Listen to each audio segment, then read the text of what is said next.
Zdaj se nam pridružuje Andrew Fox, raziskovalni sodelavec pri Henry Jackson Society, ki se nam oglaša iz Združenega kraljestva. Andrew, vedno je dobro, da si z nami v programu in da deliš svoj pogled v dogajanje. Začeli bomo znova s predsednikom Trumpom, ki grozi z množičnimi napadi in uporablja slikovit jezik. Ampak, a je to sploh verodostojno? Zdi se, da Irana to ni posebej odvrnilo od lastnih napadov. Ne, niso. In resnici se tukaj igrata dve različni igri, ker imajo Iranci svoje strateške cilje, ki so zelo jasni, in to sta preživetje in nepopuščanje Američanom. Tako da, ko se to enkrat konča, kadarkoli že, lahko ohranijo svojo pripoved, da so se uprli moči Združenih držav Amerike in to uspešno obvladali. Ameriški strateški cilj se očitno zdi, da poskušajo odpreti Hormuz. Ostalo pa ni povsem jasno, saj menjava režima pravzaprav ni možnost. Uničenje njihovih raketnih zmogljivosti, veste, so jih zmanjšali. Hudo so jih poškodovali, vendar jih niso uničili. In niso, zdi se, preprečili, da bi lahko precej hitro obnovili svoje raketne zmogljivosti. Torej, ali je to cilj ali ne, to ni ravno jasno. In potem je tu seveda še celotno jedrsko vprašanje. Torej, kaj želi Trump dejansko doseči s tem, je res nejasno. Kar pomeni, da je uporaba vojaške sile res nejasna, saj moraš imeti politični cilj. Ne mečeš bomb kar tako. Torej, kaj Trump upa, da bo dosegel s tem stopnjevanjem? Ker se zdi, da to bolj koristi Irancem, kot pa njegovi lastni strategiji. Glejte, Iran, kot ste poudarjali, so uspešno preusmerili ali ohranili pogovor, pogajanja, napade, vso pozornost resnično na Hormuz, mednarodni pomorski promet. Skoraj nič govora o, groznem režimu, o raketah, o jedrskem vprašanju, ki je celo stranska tema v večini teh razprav. Ali gre tu bolj za retoriko, ali pa se je vojna, kot pravite, resnično zelo oddaljila od tega, kjer bi morala biti v tem trenutku? No, v konfliktu moramo upoštevati, da obstaja vojaški rek, sovražnik ima vedno besedo. In Iranci so svojo besedo že povedali, zaprli so Hormuško ožino in izstrelili dovolj raket ter dronov, da so zalivske države prisiljene v nenehno prestrezanje raket. In to je povzročilo nastanek dveh odštevalnikov. Prvi odštevalnik je svetovno gospodarstvo. Ob zaprti Hormuški ožini bo to povzročilo inflacijske pritiske, povzročilo bo rast cen nafte. In vsakdo na svetu, ne glede na to, kje ste, bo občutil ceno na bencinski črpalki in v supermarketu. In očitno to ustvarja pritisk na Trumpa. Saj se bližajo ameriške vmesne volitve, cene goriva v ZDA pa rastejo na črpalkah. Druga ura so zaloge prestreznikov raket. Zaloge so omejene. Vemo, da Amerika in njeni zavezniki porabijo približno polovico svetovne zaloge raket Patriot. Za zamenjavo teh je potrebnih 48 mesecev ali več. Torej, novih ne bo kmalu, kar pomeni, da bo vedno obstajala stroga omejitev, koliko udarcev lahko te zalivske države prenesejo, preden jim zmanjka prestreznikov raket. Zdaj še niso tam, a to je očitno še vedno ura pritiska, ki teče. In tako, mislim, da si vsi želimo konca režima. Vsi želimo zagotoviti, da nimajo raket, s katerimi bi škodovali svojim sovražnikom. Toda težava tukaj je, kako jih dejansko ustaviti, medtem ko tečeta ta dva odštevalnika.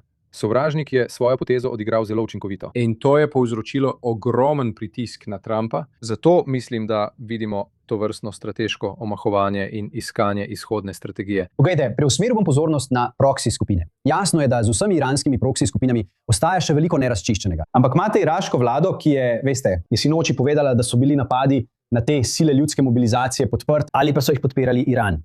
Izvedeni so bili v sodelovanju z Združenimi državami. Enako je v Bejrutu, v Libanonu. Tako imate te države z centralnimi priznanimi vladami, ki iščejo pomoč in poskušajo prevzeti nadzor nad temi proxy skupinami. Ali je to vsaj kakšna pozitivna plat zgodbe? No, obstaja več front, ki od 7. oktobra niso bile tako glasne. Mislim, da se moramo vsakih nekaj časa ustaviti in se opomniti, da gre za vojno na 7 frontah, ki se je začela 7. oktobra. Ne gre samo za Hamas ali Hezbolah, gre za celoten iranski ognjeni obroč okoli Izraela.